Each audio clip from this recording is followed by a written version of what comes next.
কৃষক বন্ধুর টাকা এখনও ঢোকেনি, তবে কি আপনি আর টাকা পাবেন না? কি করলেই বা আপনি পাবেন টাকা?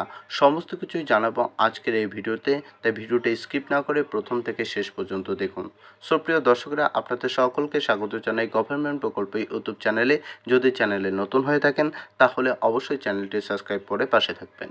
ইতিমধ্যেই 29শে জুলাই মাননীয় মুখ্যমন্ত্রী মমতা বন্দ্যোপাধ্যায় বীরভূমের পরিষেবা প্রদান অনুষ্ঠানের মাধ্যমে কৃষক বন্ধু টাকা দেওয়া শুরু করেছেন। তা সত্ত্বেও অনেক উপভোক্তার অ্যাকাউন্টে কিন্তু এখনও টাকা ঢোকেনি। এর প্রধান কারণ কি এবং কি করলেই বা টাকা ঢুকবে, সমস্ত কিছুই খোলসা করব আজকের এই ভিডিওতে। অনেকেরই প্রশ্ন, পিএম কিষাণের টাকা খুব সহজেই এবং খুব তাড়াতাড়ি প্রত্যেক উপভোক্তার অ্যাকাউন্টে ঢুকে গিয়েছিল, কিন্তু কৃষক বন্ধুর টাকা এখনও আমরা কেন পাচ্ছি না? এর প্রধান কারণ হচ্ছে, পিএম কিষাণের টাকা কিন্তু ডিবিটি বা আধার কার্ডের থ্রুতে দেওয়া হয়েছিল। তাই খুব সহজেই এবং খুব তাড়াতাড়ি সেই টাকা প্রত্যেক উপভোক্তার অ্যাকাউন্টে পৌঁছে দেওয়ার সম্ভব হয়েছিল।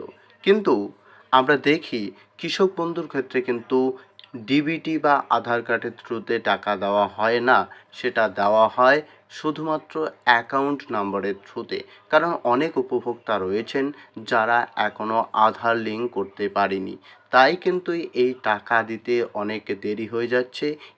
এছাড়াও আমরা যদি বিগত কিস্তির টাকাগুলো দেখি তাহলে দেখতে পাবো যে কেউ দুদিনে, কেউ এক সপ্তাহে, কেউ বা 10 দিনে, কেউ বা 20 দিনে, আবার কেউ বা 30 দিনে টাকা পেয়েছিল। ঠিক এবারেও কিন্তু এর ব্যতিক্রম হবে না, অর্থাৎ প্রত্যেকেই 1 থেকে 30 দিনের মধ্যে টাকা পেয়ে যাবে, এর কোনো চিন্তার বিষয় নেই। তবে তবে যদি আপনার কৃষক বন্ধু আইডির সমস্ত ডকুমেন্ট ভ্যালিড থাকে তাহলে আপনার টাকা অবশ্যই আপনার অ্যাকাউন্টে ঢুকবে। যদি আপনার কোনো সমস্যা থাকে তাহলে আপনারা কৃষি অধিকৃত বা কৃষি অফিসে গিয়ে যোগাযোগ করতে পারেন। তো এই ছিল আজকের এই ভিডিও। যদি ভিডিওটি ভালো লাগে অবশ্যই লাইক, কমেন্ট, শেয়ার করবেন। ধন্যবাদ।